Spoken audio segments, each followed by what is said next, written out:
Hi everybody, it's Vivek here from Meaningful Ideas, talking about conscious parenting. And I want to talk about something called EmpathyBut. I love EmpathyBut. It makes me laugh. EmpathyBut is a way that we kind of short-circuit the effectiveness of empathy. So there's something that I like to call sustained empathy. Sustained empathy is when empathy is when we meet somebody in their emotional state. We hold a space for them to really feel their emotions and to let them know that we're with them, that we honor that their feelings are valid and real and important. And it feels so good when someone does that.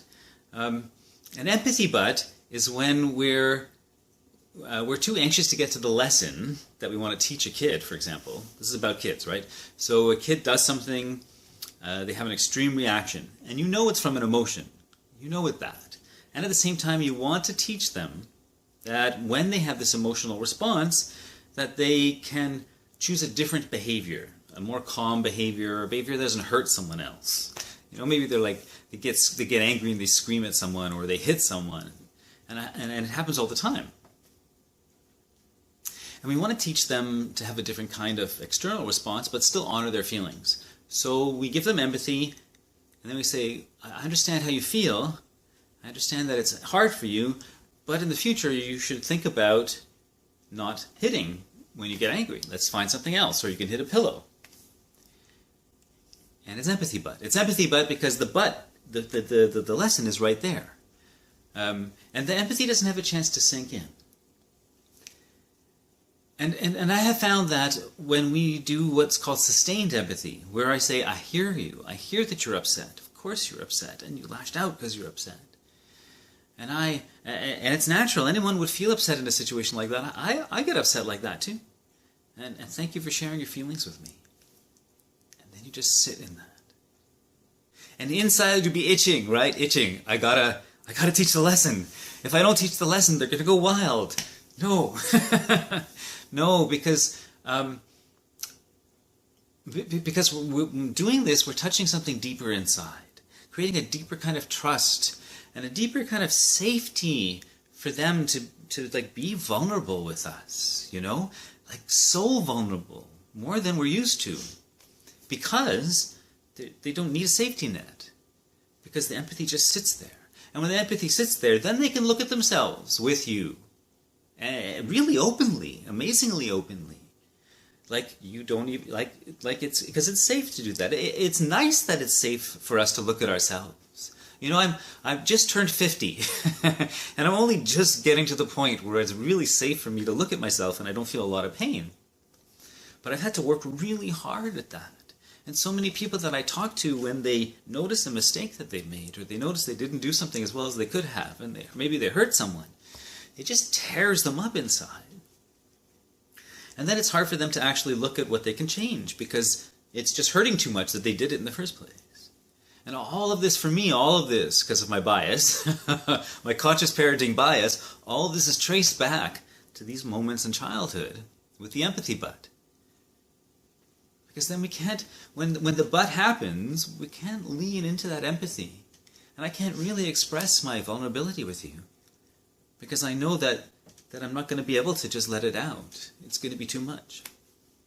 But if we can sit, so here's the thing, right? If we can just sit in the difficult feelings with our kids and not rush into the lesson. It's not that we're condoning the behavior. You know, not condoning the behavior doesn't really change it. You've seen it. You've seen it. It doesn't change. But this can change it, because this is different. This is inside out, right? So we just sit in the difficult feelings with our kids. And we don't rush into the lesson, and we just sit with them. And we feel it. And we're like, yeah, like we're human together. And we feel this pain together. I'm sorry. I'm sorry you're having to go through that. And life is hard sometimes. And together it makes it easier, because we're together. And that's it, you know. And you just live in, that's like the core relationship that you have. And when you live like that, opportunities for lessons come up all the time, because they're safe now, right? It's just an amazing thing. And you know, like my relationship with my daughter is one of constant wisdom sharing, because there's no coercion behind it. There's no expectation behind it. There's no but. You know, it's an exploration that's before the but. You know, because the but is how you should act. Because I've worked really hard. I haven't always been successful, and I didn't know this when she was really young. Not to the degree that I know now.